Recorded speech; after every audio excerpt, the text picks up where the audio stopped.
जय श्री राधे कृष्ण। आप सभी का आपके अपने YouTube channel VK Mishra present में बहुत बहुत स्वागत है। आइए आज आप सब जानेंगे मार्गशीर्ष मास यानी कि अग्रहण मास शुक्ल पक्ष वर्ष 2024 में मोक्षदा एकादशी का व्रत कब धारण किया जा रहा है।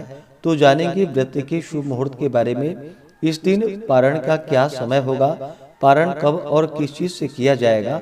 तो आइए जानते हैं इन सबों के बारे में। आप सभी भक्तों को मोक्षदा एकादशी व्रत की ढेर सारी शुभकामनाएं। आप सभी के जीवन में लक्ष्मी नारायण की कृपा से आप सभी को सभी प्रकार के सुख और समृद्धि की प्राप्ति हो।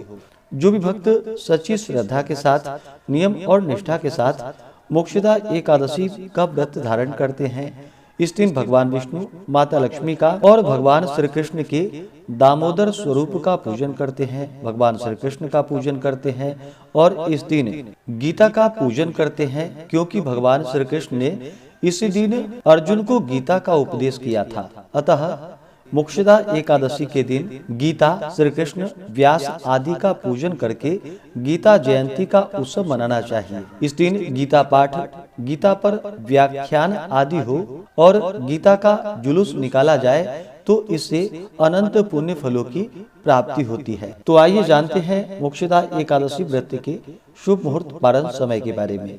एकादशी तिथि प्रारंभ समय 10 दिसंबर 2024 दिन मंगलवार रात्रि 3:44 यानी कि 11 नवंबर की सुबह 3:44 से एकादशी तिथि शुरू है और एकादशी तिथि की समाप्ति 11 दिसंबर 2024 दिन बुधवार रात्रि 1:25 पे एकादशी तिथि की समाप्ति है। तो इस बार सूर्योदय व्यापनी के अनुसार एकादशी का व्रत, जो कि 11 दिसंबर 2024 दिन बुधवार को सभी भक्तजन एकादशी व्रत धारण करेंगे और व्रत का पारण, जो कि हरिवासर समाप्त होने के बाद किया जाता है।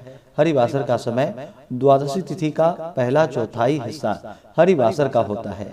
तो द्वादशी तिथि की जो समाप्ति है वह 12 दिसंबर 2024 दिन गुरुवार को रात्रि 10:27 पे द्वादशी तिथि की समाप्ति है। तो व्रत का पारण 12 दिसंबर को सुबह 7:07 से सुबह 9:09 तक मोक्षदा एकादशी व्रत का पारण किया जाएगा।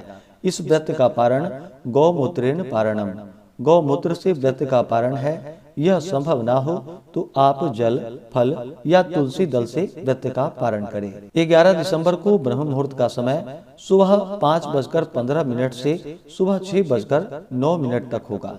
सूर्योदय का समय सुबह 6:35 और सूर्यास्त शाम 5:10 होगा। 11 दिसंबर को राहु काल का समय सुबह 11:51 से दोपहर 1:10 तक होगा और 12 दिसंबर को दोपहर 1:11 से दोपहर 2:30 तक होगा। राहु काल समय के दौरान कोई भी शुभ कार्य या नया कार्य नहीं करना चाहिए, इस बात का ध्यान रखें। नक्षत्र रेवती सुबह 11:48 तक होगा। उसके बाद अश्विनी नक्षत्र होगा। योग वरियान सुबह 6:48 तक, उसके बाद परिध योग होगा। 11 दिसंबर को रवि योग भी बन रहा है, जो कि सुबह 7:04 से सुबह 11:48 तक होगा। तो इस दिन भगवान का पूरे विधि विधान के साथ पूजन करें, कथा श्रवण करें, भगवान की आरती करें, पुरुषोक्त मंत्र आदि का पाठ या श्रवण करें, विष्णु सहस्त्र नाम आदि का पाठ या श्रवण करें, तो यह बड़ा ही पुण्यफलदायी होता है। एकादशी व्रत रखने वाले को शुद्ध और सात्विकता का पालन करना चाहिए।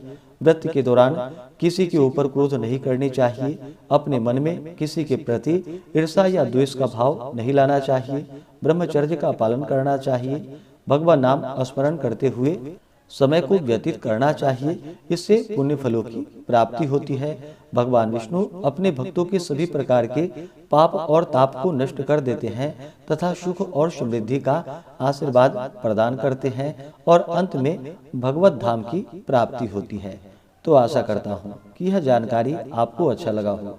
इसी प्रकार से ज्ञानवर्धक जानकारियाँ प्राप्त करते रहने के लिए, व्रत पूजा के बारे में जानने के लिए, कथा को सुनने के लिए चैनल पे अगर आप पहली बार आए हैं तो चैनल को लाल बटन दबा करके सब्सक्राइब करें, साथ में बेल आइकन घंटी को दबाएं ताकि आने वाली वीडियो का नोटिफिकेशन आपको समय से मिलता रहे।